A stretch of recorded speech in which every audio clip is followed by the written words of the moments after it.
할렐루야. 좌우에 계신 분들에게 하나님이 당신을 지극히 사랑하십니다 인사해 주시기 바랍니다. 하나님이 영건이를 지극히 사랑하십니다. 아멘. 하나님께서 파주, 지금 오사카, 그리고 중국과 카타르와 말레이시아 인터넷을 통해서, 유튜브를 통해서 함께 예배하는 모든 분들, 그 가운데 함께 계시고 여러분들을 사랑하시고 여러분들에게 축복해 주시는 줄로 믿습니다. 동일한 은혜가 있을 줄로 믿습니다. 할렐루야. 오늘 은혜 받으실 하나님 말씀, 요한복음 12장입니다. 요한복음 12장 20절부터 26절까지인데 제가 부탁드렸어요. 28절까지 읽겠다고. 그러니까 그냥 계속해서 보시면 되고, 화면은 28절까지 나올 것입니다. 제가 한 절, 여러분 한 절, 20절부터 교독하시고 마지막 절 28절 말씀은 한 마음 한 뜻으로 합독하도록 하겠습니다. 제가 20절 시작합니다. 명절에 예배하러 올라온 사람 중에 헬라인 몇이 있는데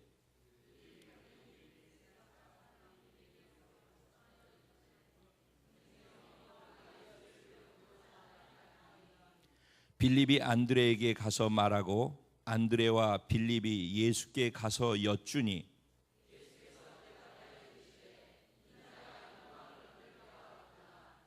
내가 진실로 진실로 너희에게 이르노니 한 알의 밀이 땅에 떨어져 죽지 아니하면 한 알 그대로 있고 죽으면 많은 열매를 맺느니라.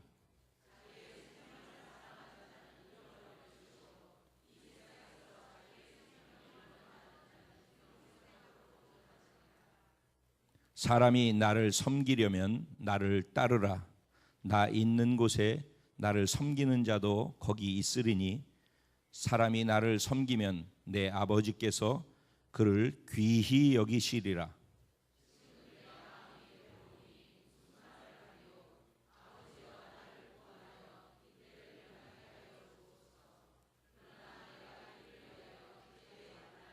다 같이 아버지여 아버지의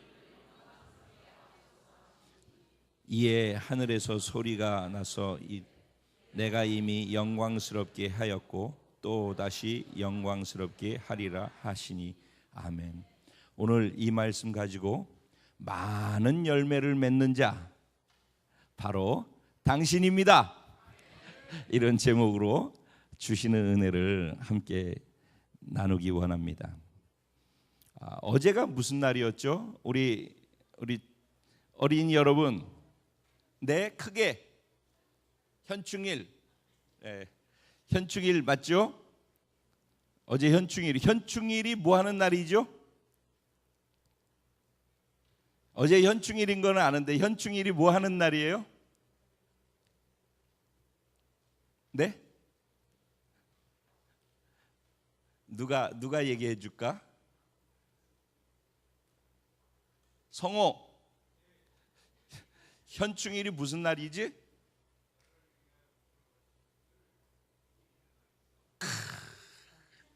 박수.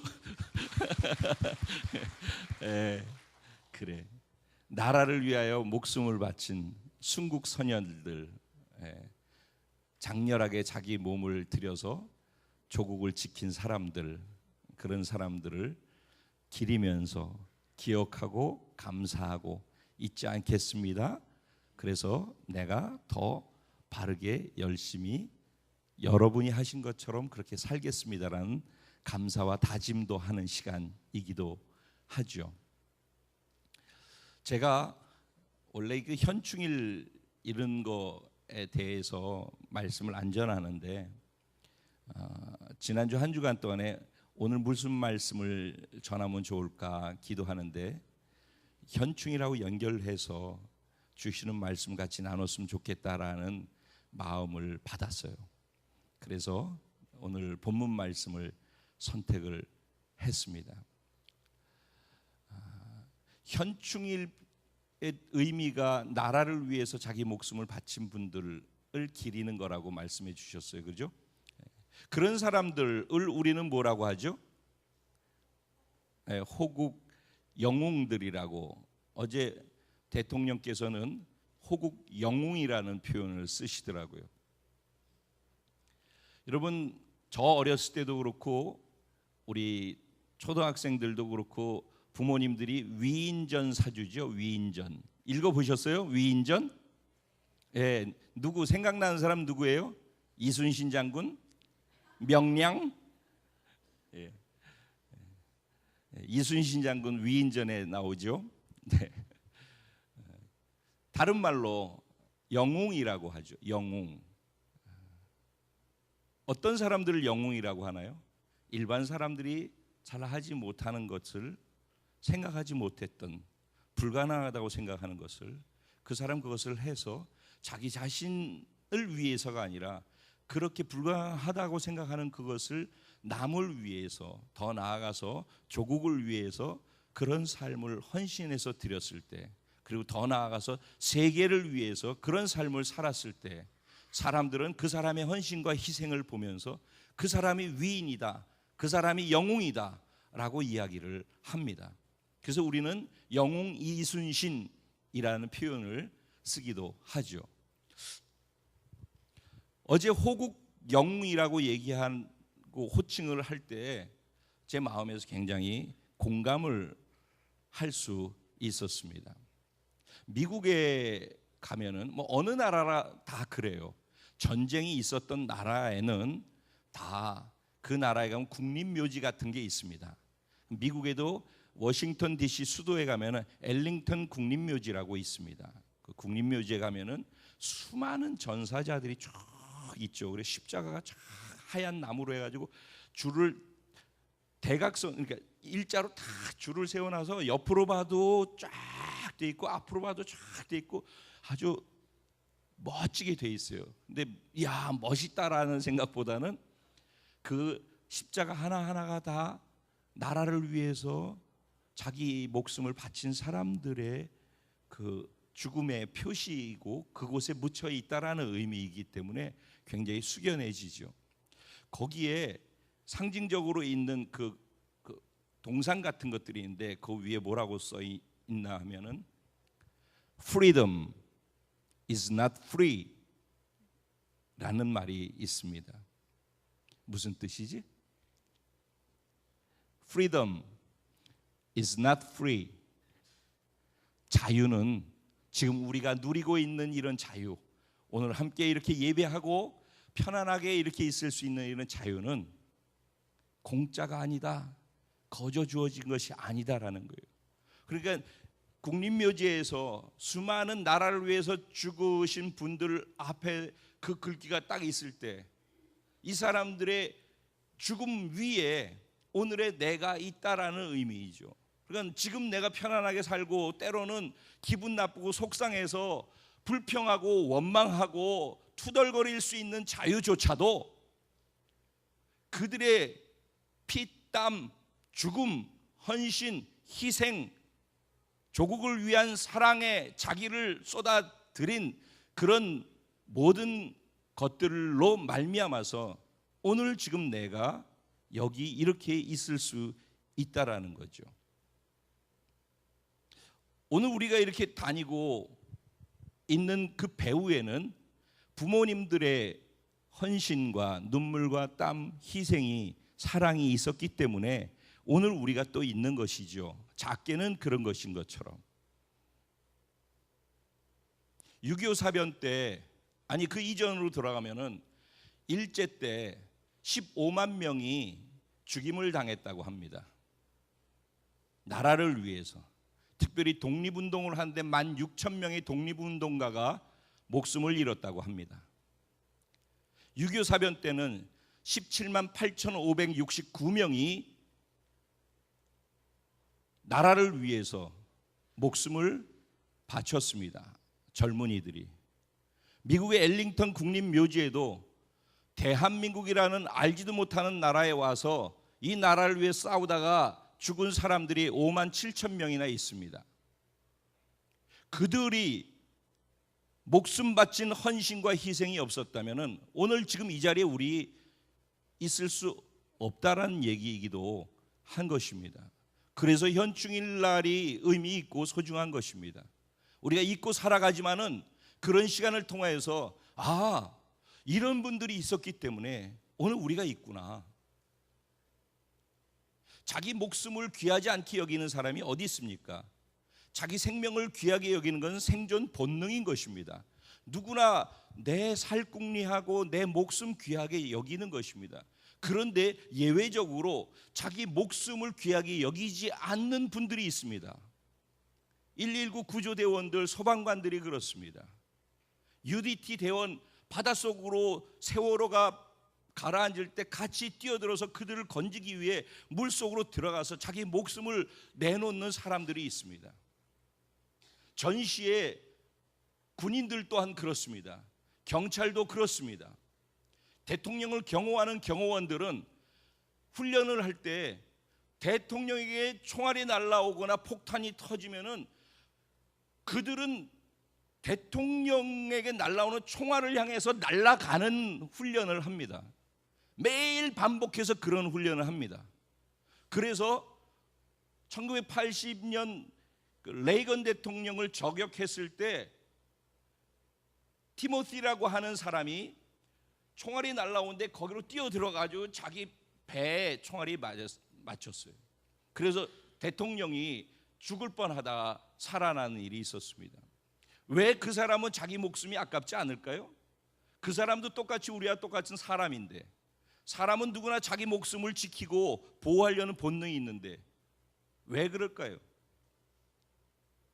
그 사람들에게는 또 다른 의식을 가지고 있는 것이 있기 때문에 그랬다는, 또 다른 가치를 가지고 있는 것이 있었기 때문에 그렇다는, 또 다른 삶의 목적이 있었기 때문에 그렇다라는 거예요. 그럼 누가 그렇게 살 수 있는가? 일반적인 사람들은 그렇게 살 수 없습니다. 특별한 사람들이 그렇게 살 수 있는 것입니다. 그런데 오늘 본문은 우리들을 향해서 너희들이 바로 특별한 사람이다라고 이야기하면서 우리를 초청하고 있는 것입니다. 너희가 바로 그런 사람이야. 너희의 지금 자유는, 너희가 지금 예배할 수 있는 것은 예수 그리스도 그분이 하늘의 미랄이 돼가지고 썩어져서 죽음을 통해서 오늘 너희가 있는 거예요. 여러분, 예수님 한 분이 십자가에 못 박혀 죽으셨기 때문에 지구상에 지금 26억의 그리스도인들이 살고 있는 것입니다. 우리나라에 1885년 4월 5일 날 막 결혼식을 한 27살 아펜젤러라고 하는 사람이 부인하고 같이 들어왔습니다. 제물포항으로 들어와서 처음에 왔을 때 아무도 없었어요. 예수 믿는 사람. 그 사람 감리교 선교사였습니다. 여러분 잘 아시죠? 아펜젤러 언더우드 선교사라고. 들어와가지고 17년 동안 이 나라에서 예수의 복음을 전했습니다. 44살에 배를 타고 일본으로 건너가다가 일본 배하고 같이 부딪혀가지고 결국은 우리나라 서해 바다에 침몰해서 빠져 죽게 됩니다. 그는 수영도 잘하는 사람이었습니다. 그런데 1등석에 타고 있었기 때문에 빠져나올 수 있었는데 자기와 함께 갔던 자매가 3등 칸에 타고 있었는데 그 자매 구하러 들어갔다가 결국은 함께 죽게 되어집니다. 그분은 그렇게 죽었습니다. 17년을 한국에서 있다가 예수 전하다가. 그런데 오늘 감리교단은 5천 개의 교회가 있고 300만 명의 감리교인들이 있습니다. 한 사람이 들어와서 자신의 인생을 17년을 들였더니 오늘 대한민국의 감리교단이 그렇게 설 수 있는 것입니다. 오늘 이 자리에는 우리 선교사님 계십니다.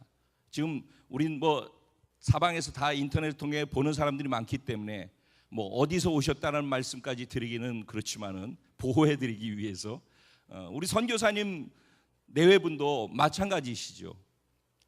지금 가서 그곳에서 마치 소방수, 경찰, 군인들처럼 자신의 삶을 거기에 자기를 위해서가 아니라 그 백성들을 위해서 드리고 있는 것입니다. 그런 드림의 시간을 통해서 보이지 않게 나중에 시간이 지나면 많은 열매를 맺게 되는 것이죠. 오늘 예수님께서 우리에게 이렇게 말씀하십니다. 내가 진실로 진실로 너희에게 이르노니 truly truly 진짜로 진짜로 진심으로 진심으로 간절하고 간절하게 야 이거 진짜라니까 너희 이것 좀 귀 기울여 봐. 내가 지금 정말 중요한 얘기 하거든. 이런 느낌인 것입니다. 지금 예수님께서 이 말씀을 하실 때 제발 좀 관심을 갖고 이거 정말 중요한 얘기니까 귀 기울여서 마음으로 좀 들어봐 이러면서 말씀을 하시는 내용이란 말입니다. 그런데 예수님께서 그렇게 강조하시면서 뭐라고 말씀하시냐면 한 알의 밀이 땅에 떨어져 죽지 아니하면은 한 알 그대로 있고 죽으면 많은 열매를 맺는다라고 얘기를 하고 있습니다. 여러분 여기 밀알 하나가 있습니다. 밀알 하나가 있는데 이 밀알이 그냥 가만히 두면 밀알입니다. 예전에 그 한 4,300년에서 3,000년 전에 그 이집트라고 하는 나라가 왕성할 때가 있었습니다. 그때 이집트의 왕 바로는 자기가 죽은 다음에 자기가 신이기 때문에 부활할 거라고 그렇게 얘기를 했습니다. 그래서 피라밋을 어마어마하게 크게 지어놓고 그 안에 자기의 시체를 방부를 처리를 해가지고선 집어넣었죠. 그래서 피라밋이 그런 것이죠. 그런데 자기가 부활할 거기 때문에 부활하면은 먹을 양식을 같이 집어넣었어요. 그래서 그 당시 3,000년 전에 같이 집어넣었던 곡식들, 양식들, 그 밀알들이 같이 피라밋을 발굴하는데 같이 발견된 거예요. 그래서 씨앗이 3,000년 전 씨앗이 발견됐는데 그대로 있는 거예요.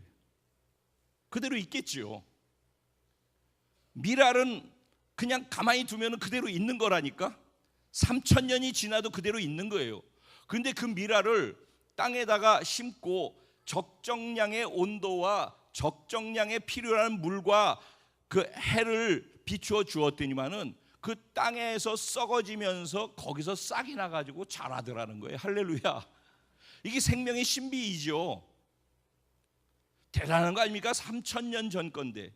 근데 대단한 거지만은 또 한 가지 우리가 생각해야 할 것은 3,000년 동안이나 밀알은 땅에 썩어지지 않으면은 그대로 한 알이 있다는 것입니다.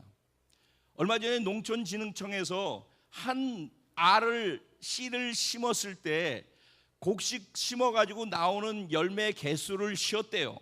우리나라 종입니다. 우리나라 종으로 하나하나 셌더니 한 개 심으니까 140개에서 180개 정도의 이게 나온대요. 그러니까 예수님께서 30배, 60배, 100배로 복을 주신다라고 하는 말의 의미가 이해가 되죠.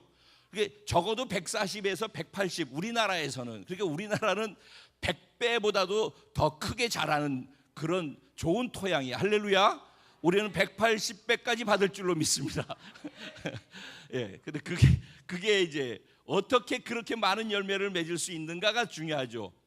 그 열매를 맺기 원하고 받기 원하는 건 우리가 다 바라는 것인데 그 열매를 맺기 위해서는 밀알로 있어서는 절대 열매가 많이 맺혀질 수가 없고 한 알 그대로 있다는 겁니다. 우리는 많은 열매에 관심이 있어요. 그런데 많은 열매가 어떻게 해야지 맺혀지는가에 대해서 얘기하면 별 관심을 안 가져요. 그래서 영웅이 안 나오는 겁니다. 그래서 우리는 리더를 세우기 위해서는 얼마나 이잡듯이 잡아가지고 리더를 세우려고 합니까? 그래서 리더로 그 자리에 세우려고 하면은 다 청문회 나가는 거 두려워서 안 하려고 그러잖아요. 대한민국에서는 리더하기 진짜 어려워요. 근데 그렇게 해서 안 걸리는 사람 한 명도 없거든요. 청문회에서 그거 얘기하는 사람들도 다 그러고 있는 거거든요. 그러니까는 한 알의 밀알로 있는 것은 누구나 다 할 수 있어요. 많은 열매를 맺는 것은 썩어져야만 나오는 거거든요. 근데 이 썩어지는 것은 죽어야 한다는 거기 때문에 죽어야 하는 것은 원치 않는 거죠. 그런데 우리들이 추앙하고 우리가 지금도 기억하고 이분들이 있었기에 오늘 우리가 있어라고 할 수 있는 그분들의 삶은 밀알로 있었던 것이 아니라 썩어진 밀알로 있었기 때문에 오늘 우리가 그분들을 추억하고 기억하면서 감사하고 그분들 때문에 내가 지금 있을 수 있다라고 이렇게 다짐할 수 있는 시간 가질 수 있는 거 아니겠습니까? 결국 위인이나 영웅이라고 하는 것은 그냥 만들어지는 것이 아니라 썩어질 미랄로서의 삶을 자신을 들이면서 살아내는 사람들을 통해서 만들어진다는 것입니다. 그런데 오늘 예수님께서 우리에게 말씀하시는 것을 통해서 우리가 놓치지 말아야 될 중요한 도전은 무엇인가 하면은, 예수님은 영웅이셨습니다. 우리 영원한 영웅이십니다. 그런데 그 예수님께서 영웅의 삶을 사시면서 우리에게 예수님을 통해서 구원받은 너희 한 사람 한 사람 모두가 다 영웅의 삶을 살 수 있다는 것입니다. 영웅의 삶으로 초대하고 있다는 것입니다. 많은 열매를 맺을 수 있다는 것입니다. 내가 너희를 그렇게 불렀다는 것입니다. 이거는 우리가 그렇게 살기 원치 않아요, 원해요라고 하고 상관없습니다. 구원을 받았다라고 하면은, 구원 받았다라고 하는 것 자체가 논리적으로 원리적으로 영웅이 되는 삶으로 부름받는 거하고 같이 이퀄되어 있는 것이다. 같이 하나 되어 있다는 얘기입니다. 제가 지난 금요일 날 말씀 전하면서 그 주기도문 말씀에서 그 6장, 마태복음 6장에서 9절 말씀을 가지고 나눴어요. 그 금요일 날 기도에 오신 분들은 다 같이 그 말씀 들었죠. 그리고 제가 큰 도전을 한 가지 드렸어요. 뭐 신앙생활은요, 제가 자꾸 금요일 얘기하니까 또 앞으로 나가려고 그래. 무의식적으로 금요일 날은 제가 이렇게 하고 나와서 하잖아요, 그죠? 그 주일 날은 가능하면 여기 있으려고 합니다. 자, 여러분, 이걸 설교로 듣지 말고요, 따지려고도 하지 말고요, 아주 단순하게, 정말 신앙생활은 단순한 거거든요. 어린아이들도 다 이해할 수 있는 거예요. 사실은 얘들아 한번 잘 들어봐라, 너무 쉬운 얘기다. 이렇게 사는 것을 결단하는 게 어려운 것이지 너무 쉬운 얘기예요. 자, 보셔요. 여기 망가진 것이 있어요. 이건 아무리 해도 이거 고칠 수가 없는 거예요. 그래서 이거하고 똑같은 것을 만들기 위해서 이거를 다 폐기 처분해서 죽여버렸어요, 그냥. 그리고선 다시 새 것, 요거하고 똑같은 새 거를 다시 만들었어요. 이게 뭐냐? 예수님께서 이게 우리 어쩔 수 없는 우리란 말이에요. 이게 이런 우리를 예수님께서 우리가 해결할 수 없으니까 우리를 예수님이 죽으시면서, 우리를 위해서 죽으시면서 우리도 같이 죽었다라고 선언하고 계시는 거예요. 내 죽었는데 너도 죽은 걸로 내가 선포한다. 그냥 선포하는 거예요, 하나님의 권세로서. 그러면서 예수님이 부활하시는데 내가 부활한 생명에 너도 함께 부활하로 생명으로 다시 태어났다라고 내가 선포한다, 이러는 거예요. 그래서 예수 죽음에 나도 죽었고 예수 부활에 나도 함께 연합해서 그 부활의 생명으로 지금 태어난 것을 구원받았다, 거듭났다, 중생했다, 영어로 born again 했다, 이렇게 얘기하는 거란 말이에요. 그러면 이 말의 의미는 구원받았다라고 할 때는 우리는 죽었다라는 것으로부터 시작하는 거예요. 그러니까 죽을 것이다가 아니라니까, 우리는 죽었다라는 거예요. 그리고 예수님의 부활의 생명으로 다시 태어난 사람이다라는 거예요. 그래서 자, 보셔요. 죽음에 연합됐다. 예수님과 연합됨을 통해서 우리가 구원받는 거죠. 그러죠? 죽음에 연합됐어요. 그 다음에 두 번째 뭐에 연합됐어요? 부활에 연합돼서 거듭났어요. 그렇죠? 그리고 이 부활에 연합돼서 거듭난 사람은 에베소서 1장 2장에 보면 뭐라고 돼 있어요? 그분과 함께 하늘로 올리워졌다고 그랬어요. 그래서 우리는 여기에 있지만 육체만 여기 있는 거고, 우리의 신분과 소속이나 우리 본질은 하늘에 있는 거예요. 지금 이미 우리는 하늘에 있다니까. 하늘에 있어서 하늘 백성으로서 하늘에서 보는, 이 땅에 사는 사람은 이 땅에서 보는 가치관과 이 땅에서 보는 눈을 가지고 이 땅에서 보는 것으로, 그 관이라고 한 가치관, 존재관, 목적관, 세계관, 이런 관은 다 뭐예요? 보는 것을 얘기하는 관점이라고 하지, 보는 거란 말이에요. 이 땅에 속해서 있다라고 생각하는 사람은 자기가 이 땅에서 가치를 가지고 살기 때문에 이 땅에서 보이는 눈을 가지고 가치를 다 따진다고요. 근데 우리는 뭐예요? 예수님과 함께 죽음에 연합됐고 부활에 연합됐고 하늘에 올리워졌다며. 그래서 하늘에서 보는 눈을 가진 사람들이 됐다는 말이란 말이에요. 우리는 하늘에서 내려다보는 눈을 가진 사람이야. 그러니까 이 땅의 눈을 가지고선 옳고 그르고 복이 있고 없고 이거를 따지는 사람하고는 얘기가 불가능한 거예요. 그러니까 우리들이 이상한 삶을 사는 거란 말이에요. 그래서 역설적인 삶이다, 역설적인 진리다. 예수님은 반대 정신으로 살라고 말씀하신다, 이렇게 말씀하시는 거란 말이죠. 그리고 이렇게 살아야 되는데 그걸 살 수 있도록 권세도 주셨어요. 예수님이 하늘에 올리면서 우리가 하늘에 올리는 것이 연합됐을 뿐만 아니라 보좌에, 하나님 보좌에도 연합돼서 우리가 왕의 권세를 가졌다라고 말씀하시잖아요. 그렇죠? 영접하는 자 곧 그 이름을 믿는 자들에게 하나님의 자녀가 되는 왕적인 권세가 주어졌다고 그랬어요. 그렇죠? 그러니까 하늘에 속한 자로 보고서 살고 가치관도 바뀌고 다 그렇게 사는데, 그렇게 살 수 있도록 왕적 권세도 주어지는 거예요. 거기에도 연합되어 있는 거예요. 그리고 난 다음에 그 권세만 가지면 안 돼요. 그 권세를 행할 수 있는 능력도 있어야 되잖아요. 그래서 성령과 연합되게 해준 거란 말이에요. 그래서 우리는 권세도 있고 능력도 있고 다 그렇게 돼서 어디에 있다고? 하늘에 있다니까. 우리는 지금, 그런데 이게 다 믿음으로잖아. 하나님이 이렇게 해놓으셨다는 걸 믿음으로 받아들인 거잖아. 그런데 믿음으로 하늘에 있다니까. 그런데 믿음으로 하늘에 있는 우리가 믿음으로 우리 육체 가운데, 죽어있는 육체 가운데 다시 오는 거예요. 이게 다 믿음으로 하는 거야. 믿음으로 내 안으로 다시 들어오는 거야, 새로운 존재로서. 그래서 지금 저는 하늘의 왕권을 갖고 성령의 능력으로 있으면서 임창표의 육체 안에 예수님이 성육신 됐던 것처럼 다시 들어와서 성육신 되어져서 예수님이 하실 수 있는 것을 제 믿음으로 이것을 하고 있는 거란 말이에요. 이게 신앙생활이에요. 이게 구원받은 사람이 사는 거라니까. 그것을 산상수훈이라고 하는 것, 마태복음 5장부터 7장까지 내용을 통해서 산상수훈이 그리스도인, 이렇게 바뀐 사람들의 살아가는 삶의 원리가 무엇인가에 대해서 기록해 놓은 거라는 거예요, 산상수훈이. 근데 그 산상수훈에서 이렇게 하나님의 가치로 바뀐 사람들은 뭐가 제일 먼저 바뀌느냐? 그러면서 제일 먼저 산상수훈에서 첫 번째 도전을 주고 얘기하는 게 뭐예요? 뭐예요? 팔복이잖아요. 팔복. 산상수훈의 제일 첫 번째 팔복부터 시작하죠. 그러죠? 네, 그 팔복이 뭐예요? 우리가 생각하고 있는 복 있죠. 우리가 생각하는 이 땅에서 복, 그거는 이 땅의 육체를 두고 이 땅의 눈을 가지고 보는 사람들이 보는 복의 관점이란 말이에요.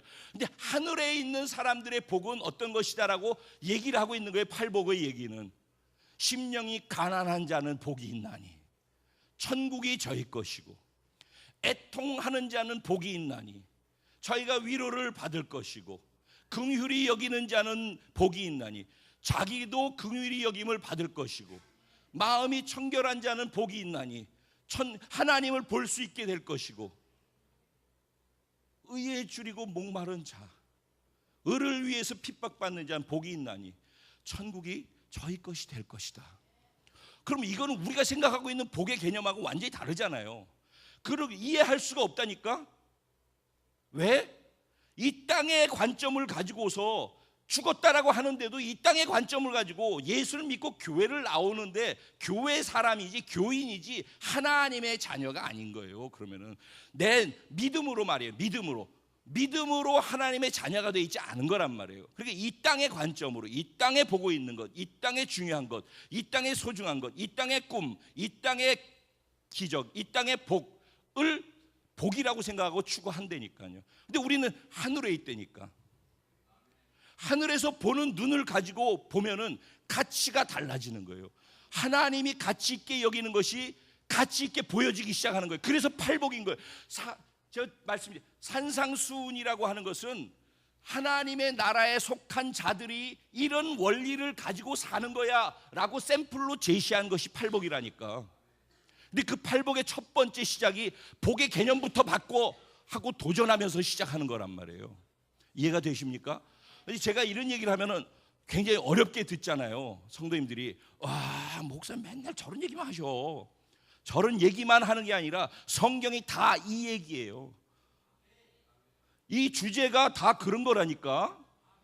자, 이제 다시 또 가볼까요? 오늘 본문의 내용, 이게 한 알의 밀이 떨어져 죽지 않으면 한 알 그대로 있고 죽으면 많은 열매를 맺는다고 그랬잖아요. 자, 이제 12장에서 오늘 20절 말씀, 23절 몇 절이야 지금? 24절 말씀이란 말이에요. 그러죠? 12장이 어떻게 시작되는지 아셔요? 제가 배경에 대해서 요새는 계속해서 말씀을 드리고 있어요. 11장에 어떤 내용이 나오냐면, 요한복음 11장에 무슨 내용이 나오냐면은 나사로가 죽었어요. 그렇죠? 나사로가 죽어서 예수님께서 나사로의 집에 가셔서 나사로를, 죽은 나사로를, 병 걸린 나사로가 죽을 때까지 기다렸다가 죽은 나사로를 살려서 부활시키는 장면이 나옵니다. 그렇죠? 나사로가 부활했어요. 그러니까 살아났단 말이에요. 그때 사람들이 난리가 났어요. 죽은 나사로를 보려고 막 왔어요. 그러면서 뭔 일이 일어나는가? 12장의 11절에 보면은 뭐라고 나오냐? 나사로 때문에 많은 유대인이 가서 예수를 믿음이로라. 한 사람이 죽음을 통과하고 부활하면은요, 많은 열매가 맺혀지게 돼 있다니까요. 이거 지금 상징적인 거예요. 나사로 한 사람이 죽었다가 살아나니까 많은 열매가 맺혀지잖아요. 우리가 진짜 예수님과 함께 죽었다가 부활한 사람이 맞다면은 부활한 나를 보는 사람들이 예수를 믿고 싶어지는 거예요. 많은 열매가 맺혀지는 것이 드러나게 돼 있다니까. 자, 보셔요. 나사로가 살아났어요. 그리고 많은 사람들이 예수 믿고자 하는 일들이 생겨났어요. 그런 가운데 나사로 집에서 예수님한테 너무 고맙잖아요. 그러니까 예수님한테 고마우니까 파티를 열은 거야. 그게 12장의 내용이에요. 그래서 예수님한테 파티를 열었어요. 예수님이 초대받아가지고 나사로 집에 온 거예요. 죽었다 살아난 나사로 집에 왔어. 그랬더니 나사로 그 누이들이 있잖아요. 마르다는 예수님 먹을 거 준비한다고 열심히 일하고 있고, 마리아는 예수님 발 앞에 앉아 있다가 예수님께 자기 결혼할 때 쓸 향유 옥합을 깨가지고 머리에다 쏟아 부은 거예요. 이게 노동자들이 평생 벌어서 모으면은 이만큼 되는 돈이라고 해요, 가치가. 근데 그거를 깨가지고 쏟아 부었어요. 300데나리온이라고 얘기를 해요. 그랬더니 그걸 지켜보던 가룟 유다가 뭐라고 그래요? 아니, 그 비싼 거를 거기다 갖다 쏟아 붓냐? 그걸로서 팔아가지고 가난한 사람, 어려운 사람 돕지. 얼마나 이게 지당해 보입니까? 요새는 지당해 보이는 휴머니즘에 빠져 들어가는 것이 속는 거예요. 보셔요. 가룟 유다는 예수님한테 쏟아본 것이 너무 아깝다고 그랬어요. 근데 왜 마리아는 그렇게 했을까요? 자기 오빠 나사로를 살려줬기 때문에 고마워서? 그럴 수도 있어요. 그러죠? 자기 가족을 살려줬으니까 고마워서 자기 결혼하기 위해서 모아놓은 전 재산을 예수님한테 쏟아 부을 수 있어요. 그러죠? 그런데 그것 때문이 아니라 예수님이 그렇게 기적 행하는 걸 보면서 병을 고칠 수 있는 예수님을 넘어서서 죽은 자도 살릴 수 있는 예수님, 진짜 내가 기다렸던 메시아, 하나님이 구약 성경에서 약속한 메시아, 구원자, 구세주가 맞다라고 그가 확신하고 본 거예요. 그리고 예수님에 대해서 예언한 구약 모든 예언들을 생각하면서 예수님한테 이제 곧 그분이 우리를 구원하기 위해서 십자가에 못 박혀 죽으러 가야 된다라는 말씀을 계속 하셨는데, 그걸 생각하면서 그분의 장례를 준비하기 위해서 향유를 쏟아 부은 거예요. 그러니까요, 예수님이 어떤 분인지를 자기 개개인이 어떤 식으로 경험했느냐에 따라서 자기의 삶을 주님께 희생하고 헌신하고 쏟아드릴 수 있는 정도가 달라지는 거예요. 가룟 유다도 기적은 다 경험했어요. 12제자 중에 한 명이잖아요. 다 제자들 다 경험했어요. 근데 예수님이 이게 이제 6월절 예수님 십자가에 못 박히시기 6일 전에 얘기란 말이에요. 그러면 십자가에 못 박히시기 바로 전날 너무 고통스러워가지고 기도하셨죠. 겟세마네 동산 가셔서. 그랬을 때 예수님이 너무 힘들어서 부탁했어요. 제자들한테. 오죽하면 예수님이 부탁했다니까 뭐라고? 얘들아, 나를 위해서 1시간만이라도 좀 기도해 줄래? 예수님이 너무 힘드니까. 저도 그러잖아요. 여러분 저를 위해 좀 기도해 주세요. 너무 힘드니까 예수님이 그렇게 부탁했어요. 그랬더니 기도하다 말고 가보니까 1시간도 안 돼 있는데 벌써 다 자고 있는 거야, 제자들이.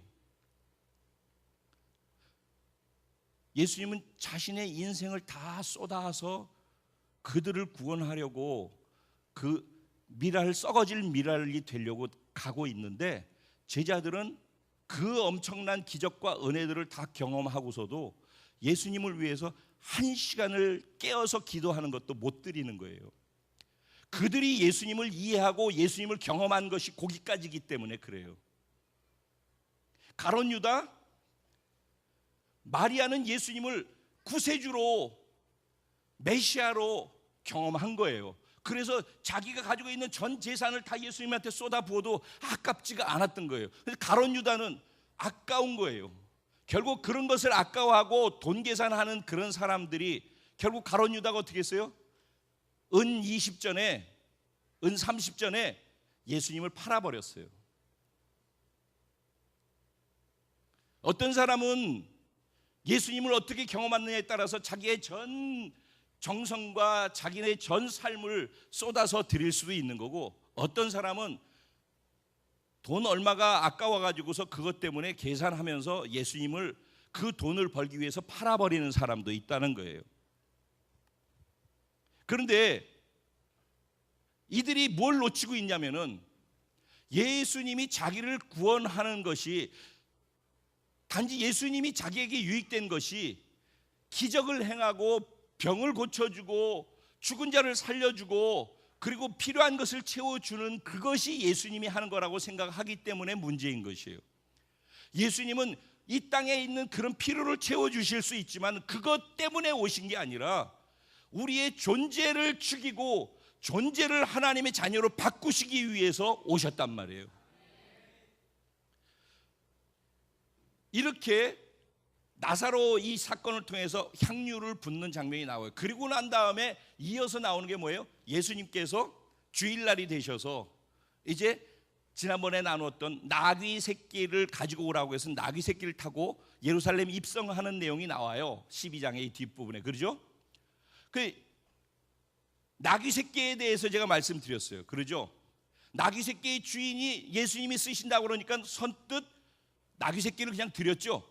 그럼 나귀 새끼는 선뜻 자기의 등 한 번도 사람을 태워보지 못했던 그 자기의 등을 예수님께 드리죠. 그런데 그렇게 드리면은, 썩어지면은, 자기 거를 바치면은 손해 본다라고 우리는 생각한다는 거예요. 이 땅의 가치관과 땅의 복의 개념으로 볼 때.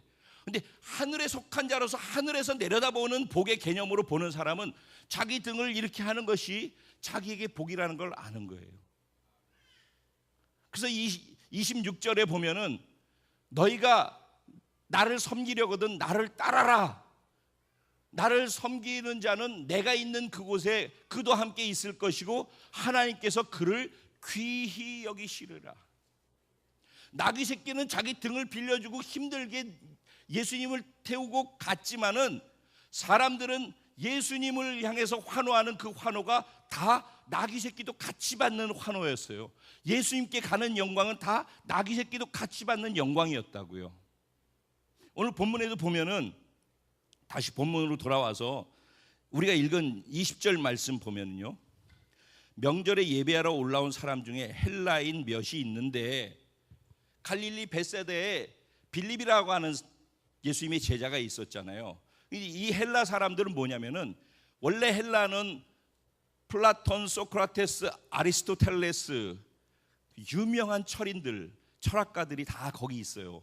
그리고 그 당시 거의 세계를 다, 소아시아와 유럽을 다 정복하고 있었기 때문에 오늘날 미국처럼, 미국말을 우리가 다 쓰는 것처럼 그 당시는 다 헬라 말을 썼던 거예요. 그러면 헬라 사람들이 얼마나 자만심과 교만함과 다 이렇게 허리를 덮이고 이렇게 하고 살았겠어요. 헬라인들이 자부심이 강한 사람이었죠.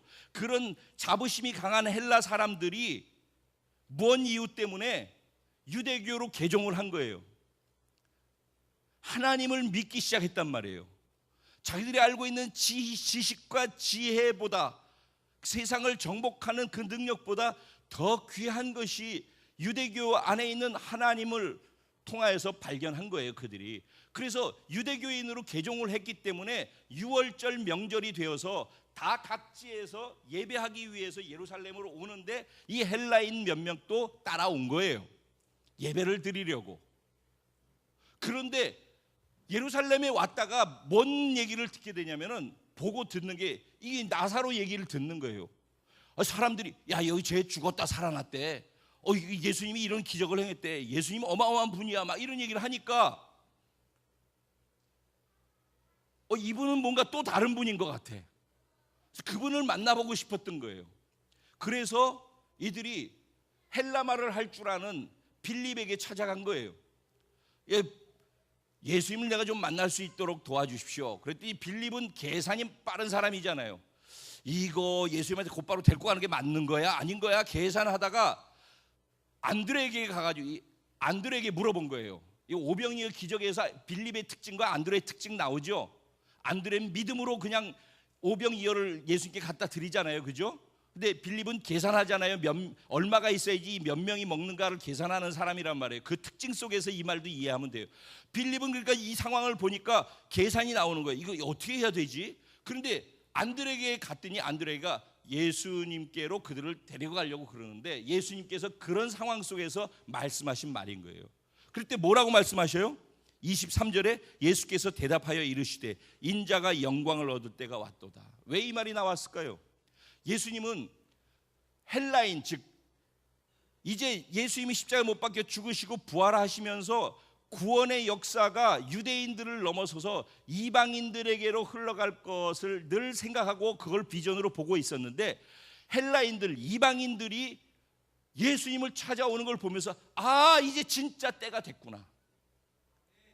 하나님의 계획이 완성되어지는 때가 왔구나. 그래서 그는 인자가 영광을 받을 때가 되었도다. 이 때를 인식하기 전까지 예수님은 적들이 유대인들과 또 대제사장들과 서기관들이 예수님을 잡아 죽이려고 모의하고 있었을 때 피해 다녔었어요. 근데 이제는 정면으로 그들 앞으로 향해 가는 거예요. 내 때가, 하나님께서 영광을 받으실 때가, 인자가 영광을 받을 때가 이제 왔구나. 그러고서 가는 거예요. 근데 어떻게 영광을 받는가? 예수님이 지금 말씀하신 건 뭐예요? 24절에 하늘의 밀이 썩어져서 죽어야 영광을 받는다는 거예요. 우리가 살아서 뭔가 영광을 받을 거라고 생각하잖아요. 근데 우리가 죽음에 대해서는 다 두려움이 있잖아요. 우리가 죽으면은 영광을 못 받고 병 걸리고 죽고 어려운 일을 겪으면은 하나님께 영광이 안 된다라고 예전에 다 그렇게 배웠어. 맞죠? 그래서 권사님들은 나 아픈 것도 얘기도 잘 못해. 덕이 안 된다고 생각해서 기도 부탁도 잘 못해. 이거 권사가 기도를 안 해가지고선 저렇게 아픈가 보다. 예전엔 막 이렇게 갔어. 근데 아니라는 거예요. 주님 때문에 당하는 고난은 영광인 거예요. 그것을 예수님이 이제 죽으러 가시기 6일 전에 이 말씀을 하시는 거예요. 이방인들이 자기를 찾아왔다는 소식을 듣고서 내가 영광 받을 때가 됐다. 하나님께 영광 돌릴 때가 됐다 그런 거예요.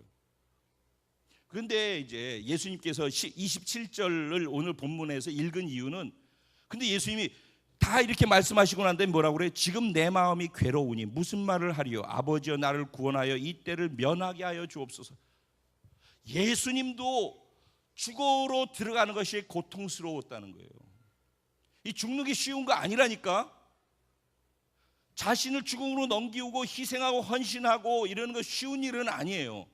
근데 그가 그럼에도 불구하고 뒤에 그지만은 하나님께 영광을 돌릴 수 있게 해주세요.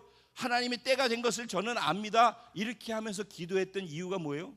그리고 그렇게 죽음으로 자기를 썩어지게끔 할 수 있었던 이유가 뭐예요? 그렇게 하는 것이 하나님의 뜻이고 그렇게 할 때 하나님의 뜻이 성취되고 그렇게 할 때 결국은 하나님이 영광 받으시고 그렇게 할 때 결국은 자기가 영광 받고 많은 열매가 맺혀진다라는 것을 알았기 때문인 거예요. 지금 나 죽는 것, 썩어지는 것은 힘들고 어렵지만은 내가 죽고 썩어질 때 비로소 열매가 맺힌다는 거예요. 이 자연의 법칙인 거예요. 그리고 우리는 자연 법칙을 거스르고 살려고 하기 때문에 자연이 지금 깨지지 않습니까? 인간이. 그러죠? 그래서 무슨 오존층이 파괴되고 이러는 거 다 자연 법칙을 우리 스스로가 우리의 필요를 위해서 깨고 있는 거거든요. 근데 자연 법칙을 순응하면은 그 안에 진리가 있는 거예요. 왜냐하면 진리이신 하나님으로부터 만들어진 자연이기 때문에. 자연은 그러니까 씨앗으로 그냥 있으면 한 알 씨앗으로 그냥 있는 거예요. 근데 그 씨앗이 땅에 떨어져서 썩으면 많은 열매를 맺어요. 한번 보세요. 씨앗이 있어요. 씨는요, 그 배가 있어요. 여러분 생물 시간에 배가 있고 배젖이 있고 그다음에 종피가 있어요. 이 세 가지로 구성되어 있어요. 그래서 배는 씨의 생명이에요. 생명. 근데 배젖은 이 생명에게 양분을 공급해 주는 것이에요. 종피는 뭐냐면 이것을 두르고 싸고서 있는 껍질에 이걸 보호하기 위해서. 종피가 그냥 미랄로 있을 때는 그냥 가만히 있으면 이게 그대로 종피가 싸고 있어가지고 계속 있는 거예요. 하지만 보호하고 있는 거지만은 또 다른 면으로는 갇혀 있는 것이기도 해요. 생명이. 그러죠? 종피 안에 갇혀 있는 거예요. 보호되고 있지만은. 근데 이 씨앗이 땅에 떨어지면은요, 땅에서 작용을 하기 시작하면서 이게 썩기 시작하잖아요. 그러면 틈새가 벌어지기 시작해요. 그러면은 이 씨가 필요로 하는, 자라기 위해서 필요로 하는 것이 양분이 땅으로부터 공급돼서 깨어진 틈을 통해서 안으로 들어가는 거예요.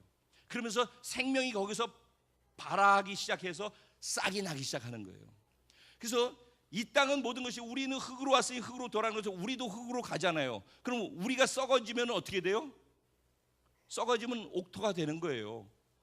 우리가 흙이 돼가지고서 썩어지잖아요. 나뭇잎들이 썩어져가지고 나무가 있다가 막 가을이 되면 다 나무잎이 떨어지잖아요. 그럼 나무잎 쌓아놓잖아요. 그럼 썩는단 말이죠. 그런 그 썩는 것들을 퇴비로 주죠. 이게 다 그냥이 아니라니까. 그 썩어진 것들이 땅을 옥토로 만드는 거예요. 검은 풍성한 흙으로 만드는 거예요. 그리고 거기에서 씨앗이 싹을 내도록 만드는 것이고, 거기서 터져 나오는 열매들이 풍성한 열매를 맺는 거예요. 그래서 오늘날 아름다운 풍성한 금숙 강산, 아름다운 강산이 그래서 있는 거예요. 결론을 맺습니다. 누군가의 희생과 헌신 때문에 오늘 우리는 여기서 이렇게 예배 드립니다. 선교지 어느 곳에서는 예배 한번 드리려면 4시간 동안 자전거 타고 와서 예배 드리고 또 자기 사는 자리로 돌아가는 그런 신앙생활을 하는 것도 있습니다. 그건 그나마 4시간 자전거 타고 와서 예배라도 드릴 수 있지만은, 북한에서는 몰래 숨어서 예배 드려야지 예배를 드릴 수 있는 그런 실정 속에서 예수 믿는 것도 있어요. 그러면 이 땅에 먼저 선교사들이 와서 자기가 죽으면서 씨를 뿌리고 썩어져서 미랄이 됐기 때문에 오늘 우리가 그들의 피값에 그 위에 서서 신앙생활을 하는 것이죠. 우리 부모님들의 수고와 헌신에 힘입어서 우리 자녀들인 저와 여러분들이 오늘 이렇게 사는 것이죠. 그러면 이 땅에 그런 사람들만 있으면은, 즉 용납받고 이해받기 원하는 사람만 있으면 성숙된 공동체가 될 수 없겠죠. 이해해주고 용납해주는 사람들이 많아져야 되겠죠. 마찬가지로 미랄로서 나는 미랄이야, 난 그리스도인이야, 나는 교회 다녀, 난 구원받았어라고 하는 미랄 한 톨 갖고서 사는 사람들이 많이 있다면은, 옥토가 되어져서 일어나는 일들, 많은 열매 맺혀진 일들은 없겠죠. 내가 하나의 미랄로서만 여기서 존재한다면은 여기에 많은 열매가 맺혀져서 많은 영혼들이 함께 예배드릴 수 있는 일들은 일어날 수 없겠죠. 내가 썩어져서, 내가 희생하고, 내가 죽어지고, 내가 헌신하고, 내가 사랑하는 그런 시간들을 통해서 많은 열매가 맺혀질 수 있겠죠. 가정도, 교회도, 기관도, 단체도, 나라도 썩어질 미랄이 많아질수록 건강하고 풍성해질 수 있는 것이죠. 저는 저희 교회 공동체가 썩어질 미랄들로 넘쳐날 수 있게 되기를 소원합니다. 저와 여러분의 가정에 썩어질 미랄들이 넘쳐날 수 있게 되기를 소원합니다. 저와 여러분이 섬기는 직장과 사업장에 썩어질 미랄들이 우리를 통하여서 넘쳐날 수 있게 되기를, 많은 열매로 맺혀질 수 있게 되기를 소원합니다. 그래서 그런 우리를 통하여서 이 땅에 절망이 희망으로 바뀌고, 주님이 원하시는 진정 많은 열매들이 풍성하게 맺혀져서 주님이 이 땅에 오실 수 있는 날이 가까워지고 주님만을 기뻐하고 예배할 수 있는 그런 날이 도래할 수 있기를 소원합니다. 오늘 이 시간에 함께 이 말씀 생각하면서 나는 미랄로 살고 있는가, 아니면 썩어질 미랄로 살아가기를 원하고 그렇게 살고 있는가를 한번 생각해 보시고, 나는 이 시간 이후를 어떤 삶을 살기로 결단할 것인가도 같이 기도했으면 좋겠습니다. 우리 주님의 이름을 한번 부르고 기도할 터인데, 기도하면서 오늘 우리 성찬을 대하는데 이 성찬의 의미가 바로 오늘 본문 말씀과 같은 것입니다. 하나님이 성찬, 나를 위해서 썩어진 예수님의 몸과 피를 먹고 마실 때 나에게 그 썩어짐의 능력이 들어와서 생명과 부활로 살아갈 수 있도록 역사하여 주시옵소서. 우리 성찬을 준비하는 마음까지 같이 기도하겠습니다. 주님의 이름을 한번 부르고 기도합니다. 주여!